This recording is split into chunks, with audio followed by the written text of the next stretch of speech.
Hello అండి, అందరికీ నమస్కారం. మా వీడియోలు చూసి మమ్మల్ని ఎంకరేజ్ చేస్తూ మా ఛానల్ని సబ్స్క్రైబ్ చేసుకున్న అందరికీ హృదయపూర్వక నమస్కారాలు. మన ఆంధ్ర రాష్ట్రంలో ఎన్నో ప్రకృతి రమణీయత కలిగిన ప్రదేశాలు ఉన్నాయి. అందులో ఒకటి కోరింగ మడ అడవులు. ఇది కాకినాడకి చాలా దగ్గరలో ఉంటుంది. కాకినాడ నగర తుఫాన్లు, సముద్రపు కోత ఇలాంటి వాటి నుంచి కాపాడుతున్న మడ అడవులు ఇవే. ఈ మడ అడవుల్ని మనం చూడొచ్చు.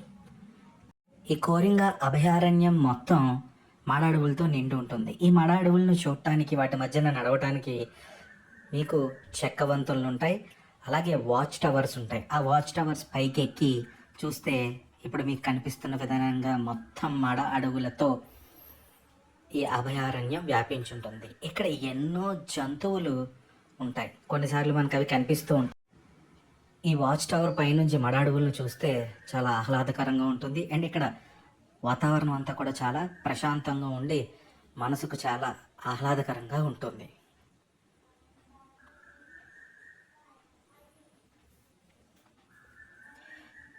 ఈ మడ అడవుల్లో ఏ ఏ జంతువులు ఉన్నాయి అని చెప్పడానికి అటవీ వాళ్ళు ఏర్పాటు చేసిన బోట్ అది. అలాగే ఈ అభయారణ్యం మొత్తం చెక్క వంతెనపై నడుచుకుంటూ తిరుగుతూ వచ్చి చివరికి మనం ఒక చిన్న పాయిలాగా వస్తున్న గోదావరి దగ్గరికి చేరుకుంటాం. ఇక్కడ బోటింగ్ పాయింట్ ఉంటుంది. అండ్ ఇక్కడ ఎన్నో సినిమాలకు సంబంధించి షూటింగ్స్ కూడా జరిగినాయి. ఈ మధ్యకాలంలో RX-100 అనే సినిమా కూడా ఇక్కడ షూటింగ్ జరిగింది. అది అందరూ మీకు చూసే ఉంటారు.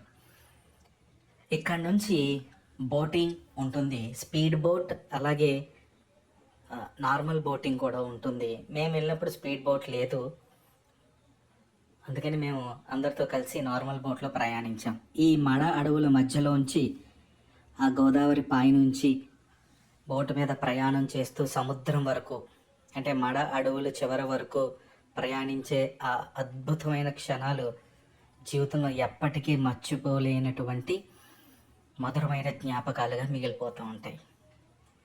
నెక్స్ట్ టైం ఎప్పుడైనా సరే మీరు ఫ్యామిలీతో కంపల్సరీ ఏదైనా ఒక ప్రకృతి సిద్ధమైన ప్రదేశం చూడాలి, అది కూడా సిటీకి రవాణా వ్యవస్థలన్నింటికి దగ్గరగా ఉన్న ప్రదేశాన్ని చూడాలనుకుంటే కంపల్సరీ కోరింగ అభయారణ్యానికి రండి.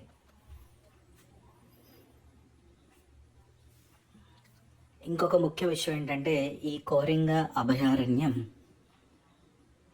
మీరు మంగళవారం రోజు మాత్రం చూడటానికి కుదరదు, ఎందుకంటే ఆ రోజు ఈ కోరింగ అభయారణ్యానికి సెలవు. సో ఇక్కడికి ఫ్యామిలీస్తో రావచ్చు. మీకు ఈ అభయారణ్యం లోపలే ఫుడ్ అవైలబిలిటీ ఉంటుంది, నాన్ వెజ్ ఉంటుంది, వెజ్ ఉంటుంది, అన్నీ ఉంటాయి. అండ్ అలాగే ఈ అభయారణ్యంలో పనిచేసే అటవీ శాఖ అధికారులు, అటవీ శాఖ సిబ్బంది ఖచ్చితంగా ప్లాస్టిక్ వాడకాన్ని ఇక్కడ ఎంకరేజ్ చేయరు. అండ్ అలాగే ఇక్కడ మీరు టికెట్స్ అవి తీసుకోవాలంటే కంపల్సరీ క్యాష్ అయితే తెచ్చుకోవాలి, గూగుల్ పే లాంటివి వర్తించవు. సో ఈ వీడియో నచ్చితే లైక్, షేర్ చేయండి.